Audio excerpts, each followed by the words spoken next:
The average Social Security check in America is barely $2,000 a month, enough for a cramped apartment beside a noisy freeway in most of the country. But along a forgotten stretch of the Texas Gulf Coast, that exact same check buys you a home on the water, seafood pulled fresh from the bay, zero state income tax, and sunsets worth a fortune anywhere else. These are 10 hidden Texas beach towns where retirees genuinely live well on a government check. One has free beachfront camping. One lets you watch SpaceX rockets roar off from your porch. If you want to see where retirees are quietly living their best lives, hit like and subscribe. We do this every week. Stick around. Number 1 is unbelievable.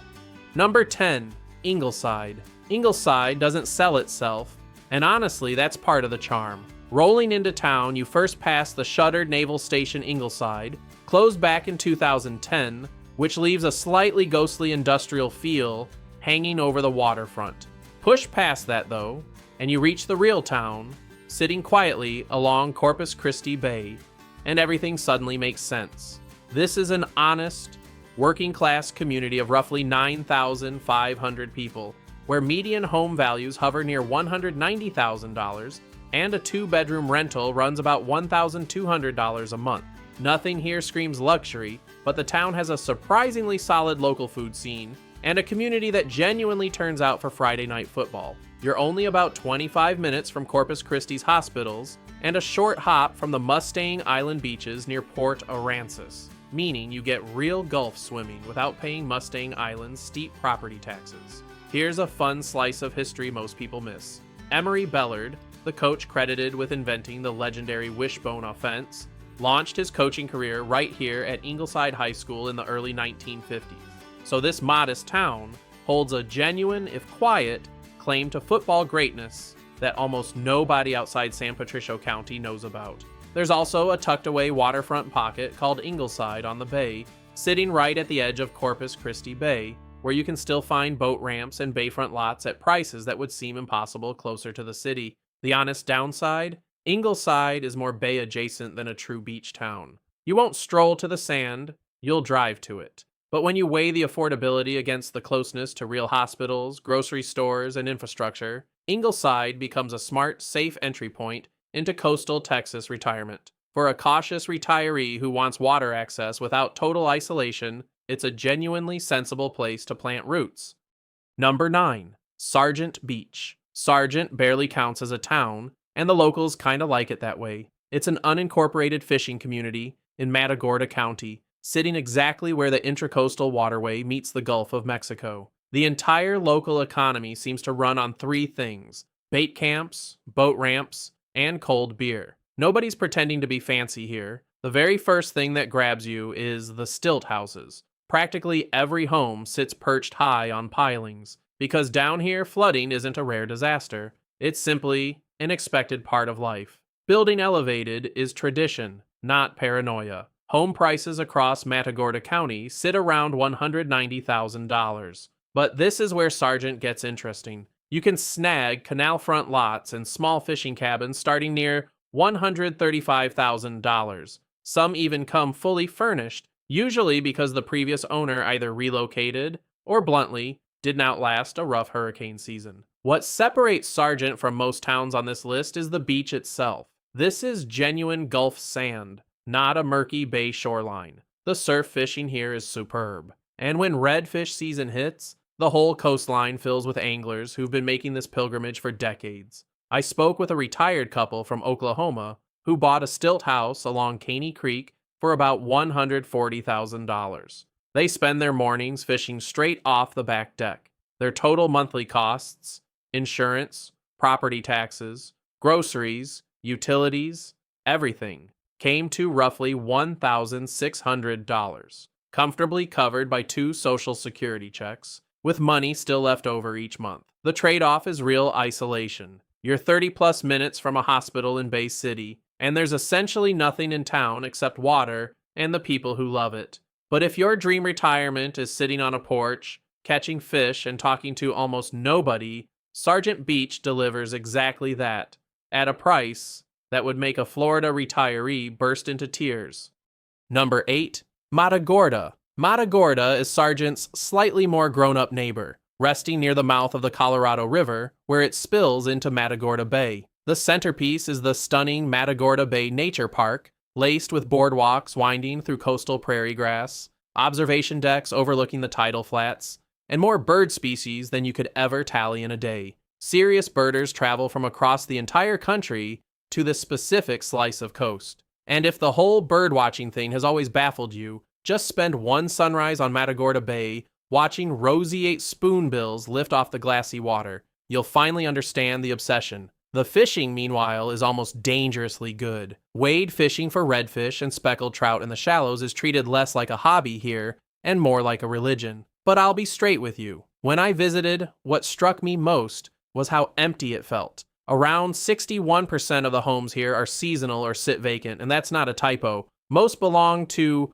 weekenders who show up during fishing season and vanish afterward. Depending entirely on your temperament, Matagorda reads as either blissfully peaceful or genuinely lonely. I walked the main road for 10 minutes on a Wednesday and saw one stray cat and a pickup that may or may not have been abandoned. Median home values land around $182,000 per census data, though actual listings skew higher because newer beachfront builds are pushing prices past $400,000. The smart budget move is buying an older inland home or a bare lot and dropping a manufactured home onto it. Healthcare is a 20-plus minute drive to Bay City, which is a genuine consideration as you age. Matagorda is undeniably gorgeous, but it demands one specific trait from anyone who settles here: real comfort with solitude, and a lot of it. If quiet doesn't unsettle you, few places are prettier.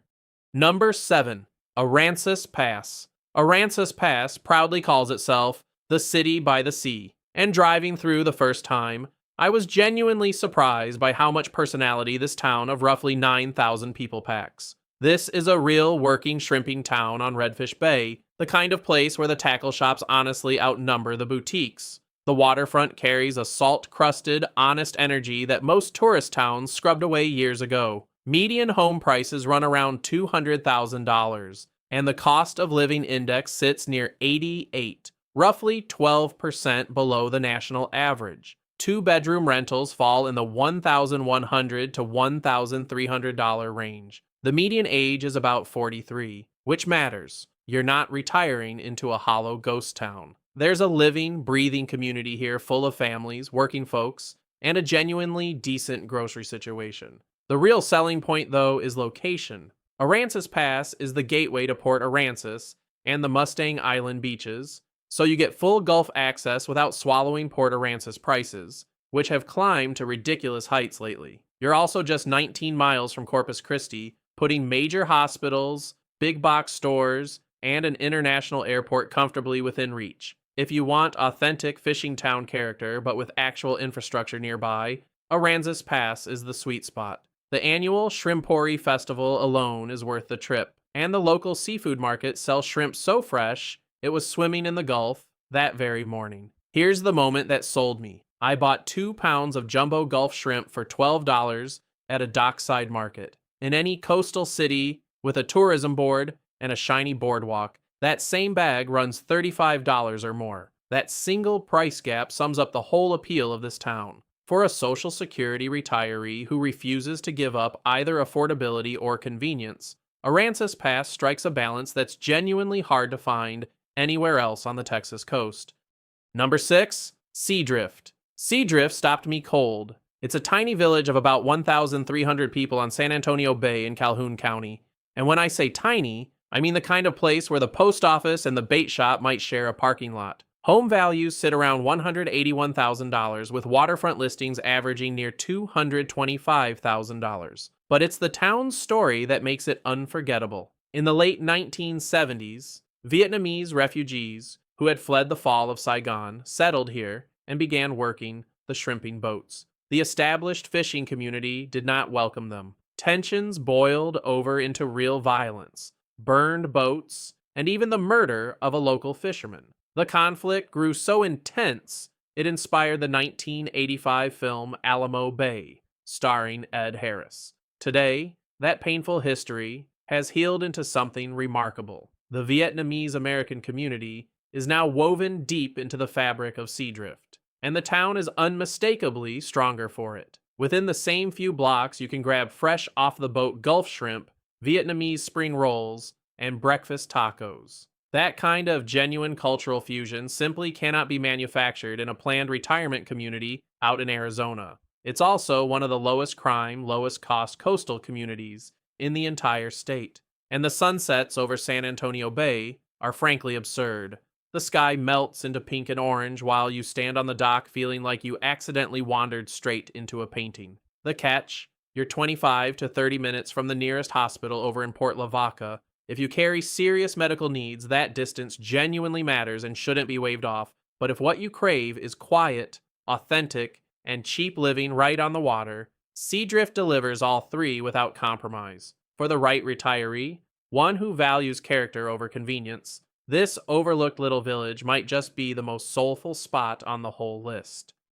Number 5. Palacios. Palacios might be my personal favorite on this entire list, and not merely because of the price tag. This is the self-proclaimed shrimp capital of Texas, a town of about 4,000 people on Tres Palacios Bay, featuring a 1.5-mile lighted seawall, 3 fishing piers, and sunsets vivid enough to make a painter furious he didn't pack enough orange. Walking that seawall the first time, I passed a retired teacher eating boiled shrimp straight from a paper bag, a guy fly casting off the pier in flip-flops, and 2 kids trying to snag crabs with a chicken leg tied to string. That's Palacios in a nutshell. It isn't trying to impress anyone, it simply does. Median home prices bounce between roughly $184,000 and $267,000 depending on the month. But the key point is that homes under $200,000 genuinely exist here, and they aren't shacks. Area Vibes hands Palacios an A+ for cost of living and housing. Groceries, gas, and dockside seafood are all comically affordable. Now the fun part, Anthony Bourdain actually filmed here, riding along with a Vietnamese shrimper before stopping at a convenience store called The Point for tacos and pho in the same shop in a Texas shrimping town, thanks to the Vietnamese community that collided beautifully with Tex-Mex. The shrimping fleet runs over 400 vessels, turning the bay into a floating city each season. There's history too. The 1684 French shipwreck La Belle, belonging to explorer La Salle, was excavated from Matagorda Bay with Palacios as headquarters. Over 1.6 million artifacts recovered. Legend says the town's name came from shipwrecked Spanish sailors who, dehydrated, hallucinated 3 palaces on the shore. Palacios has its own community medical center and sits about 110 miles from both Houston and Corpus Christi. The vibe is slow, warm, and blissfully unbothered. For a Social Security retiree, this comes remarkably close to perfect. Number 4. Port Isabel. Port Isabel is the sneaky pick on this list because it sits right at the base of the Queen Isabella Causeway, meaning you're only about 3 miles from South Padre Island's Gulf beaches. You pocket the beach access without swallowing the beach prices. On my first visit, I climbed the 1852 Port Isabel Lighthouse, now a state historic site, and one of the only lighthouses you can still climb on the entire Texas coast. From the top, the Laguna Madre stretches out in every direction, and on a clear day you can spot South Padre's hotel strip shimmering in the distance. The contrast is wild. Over there, spring breakers and resort rates. Down here, a peaceful town of about 5,000, where the cost of living runs roughly 20% below the national average. Median home values range from about $175,000 to $255,000, and 2-bedroom rentals sit around $750 to $850 a month.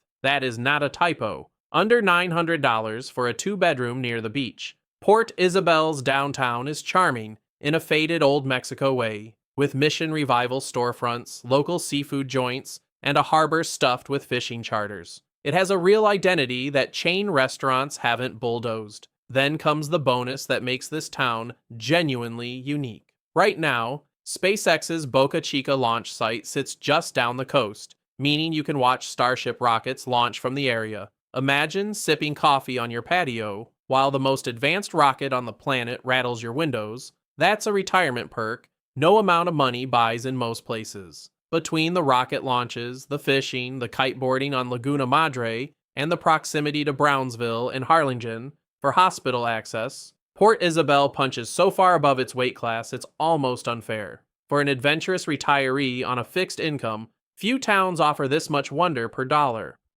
Number 3. San Leon. San Leon is where things get weird, and I mean that as the highest possible compliment. This is an unincorporated community of about 6,000 people perched on a narrow peninsula jutting into Galveston Bay. That word, unincorporated, is the key to everything. No city government, no zoning, no rules in the traditional sense. It's essentially the Wild West of the Texas coast, except instead of cowboys, you get oyster bars and golf cart parades. Driving in, I wasn't sure I was in the right place. The road's narrow, and the houses swing from waterfront mansions to what I can only politely call creative structures. Then suddenly you arrive at Gilhooly's, the legendary cash-only oyster bar that's been serving wood-roasted oysters to people who couldn't care less about ambiance for decades. Topwater Grill is another beloved spot right on the water. Home prices here are genuinely wild. A recent 30-day median sale landed around $140,000, while the 12-month median sits closer to $298,000. That enormous spread exists because San Leon holds everything from $100,000 investment properties to bayfront homes topping $1 million. The budget play is buying inland and walking to the water, which is never more than a few blocks away anywhere on the peninsula. Platted way back in 1837 as a Republic of Texas town site, it was briefly renamed North Galveston in 1891, then more or less forgotten. A local realtor told me flatly, if you love golf carts and parades, this is the place.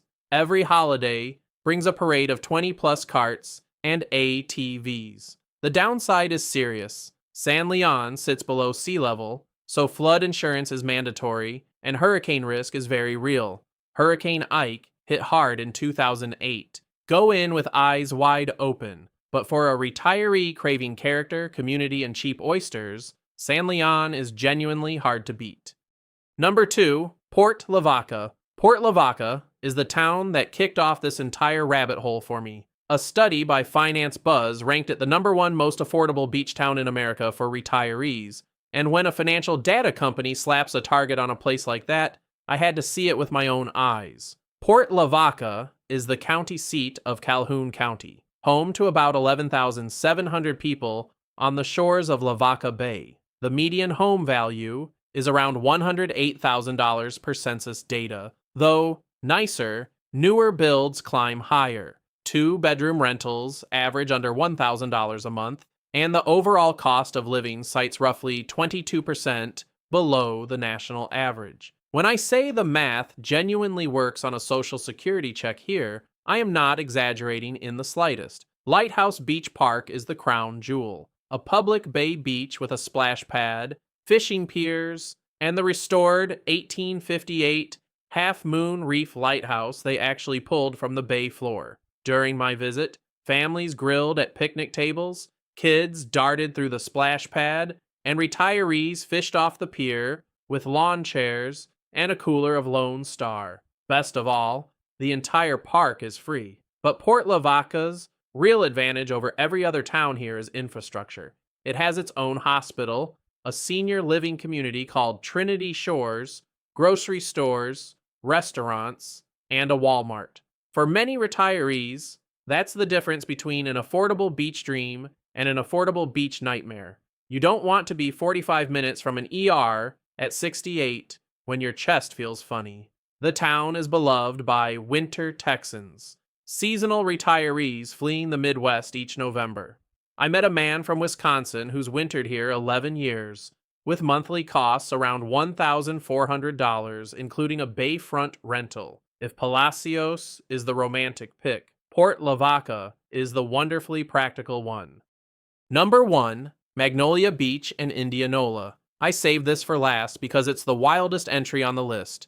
Technically, 2 places about 15 minutes apart in Calhoun County, joined by one stretch of coastal road. Magnolia Beach is a tiny, unincorporated community on Matagorda Bay with a mile of hard-packed shell beach and one feature that makes budget retirees lose their minds: free camping right on the Gulf for up to 14 nights. No reservation, no fee, no questions. You pull your RV onto the sand, park it, and you're home. It's one of the only free Gulf Coast beachfront camping spots in the entire country. And when I first heard about it, I assumed it was a scam. It isn't. I drove out and saw RVs lined up like a retirement village that skipped the paperwork. Lawn chairs, fishing rods, satellite dishes bolted on. Honestly, those folks looked happier than anyone I've met in a gated community. Housing here is mostly modest fishing cabins, and lots mirroring Port Lavaca's affordability. Small waterfront lots go for under $100,000. The nearest hospital is just 15 minutes away in Port Lavaca,